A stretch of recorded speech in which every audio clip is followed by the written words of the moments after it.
I've spent the night in Salida, Colorado. You can just see the mountains in the distance with snow on them. I'm gonna drive today through the Rockies a bit more, and then I'll hopefully be in Utah in Arches National Park, which will be like the 4th time I've been there, so I guess I like it. And then I'm gonna keep heading on still into Utah and spend the night there, and tomorrow should be in Nevada and possibly Vegas for the night. Should be interesting. Never been to Vegas. I've driven through it but not actually stayed. Anyway, it's time to hit the road.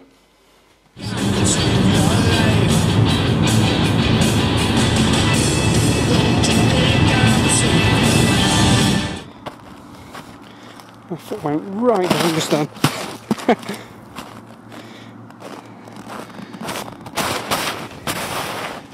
Yeah, this is actually kind of like a frozen lake. I'm just on the side of it.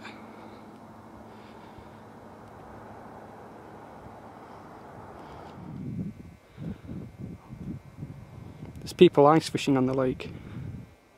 I had a little walk down onto it, but my feet were getting too wet, so decided not to bother.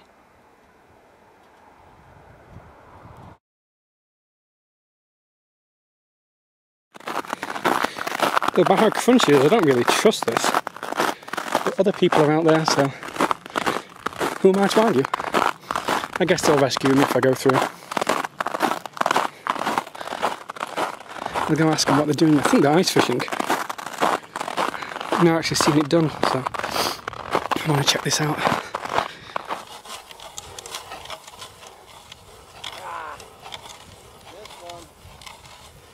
Well, I did my best attempt at making a hole for ice fishing using this auger. It's tough work.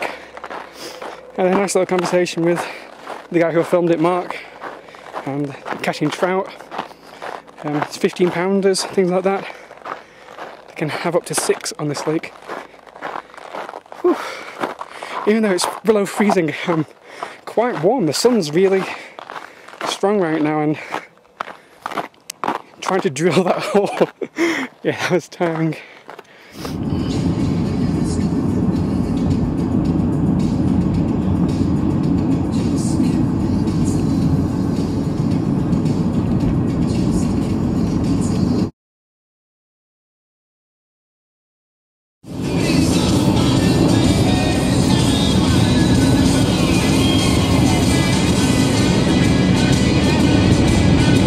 Come on, tumbleweeds, tumble!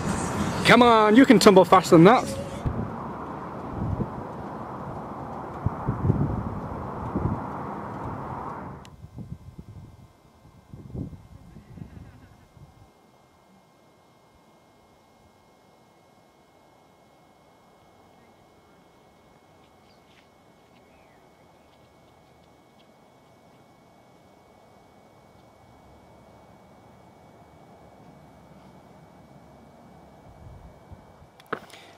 I'm just in Arches National Park, and I'm doing the Park Avenue trail. It's only a short mile or so, but it takes you past some of the more interesting features. There's no arches down here, but there's balanced rocks and things.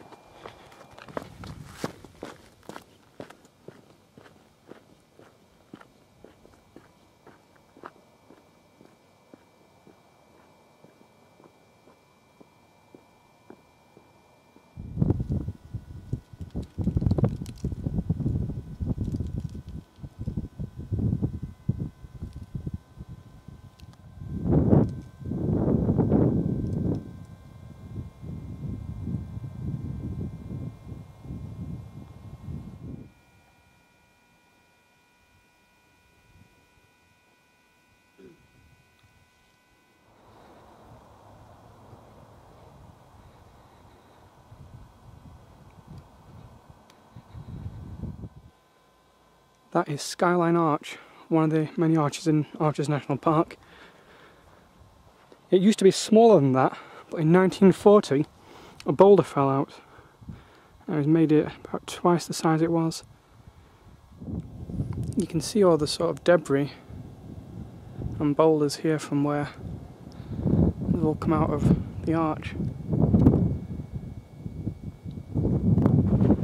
Now these are quite big rocks as well, all taller than me, so yeah, when they fell it must have made quite a racket. Only when you're directly under it does it give you an appreciation of how big this arch is.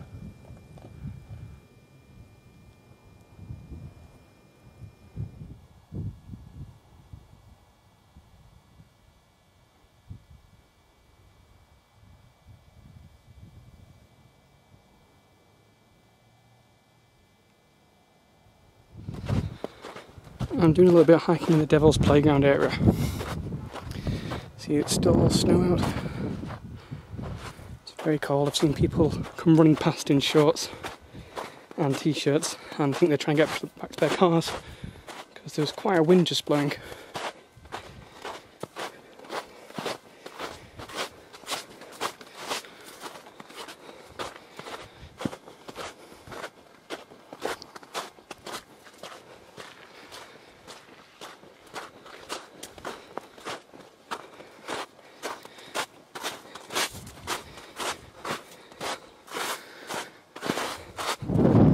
Starting to rain on me.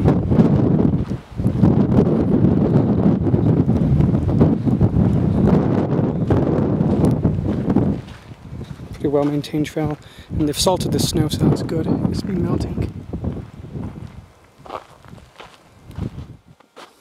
This here is Pine Tree Arch.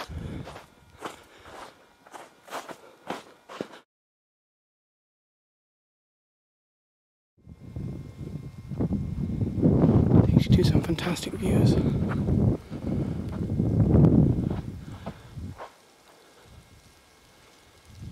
Inside an arch.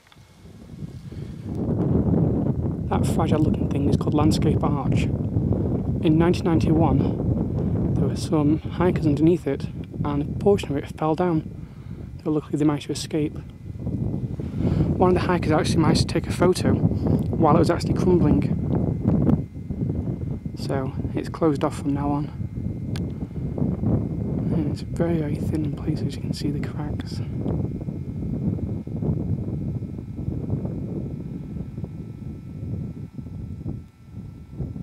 Well, I've hiked in Devil's Playground for a little bit. I'm having to head back to the car now because it's going to be going dark within the next hour and a half.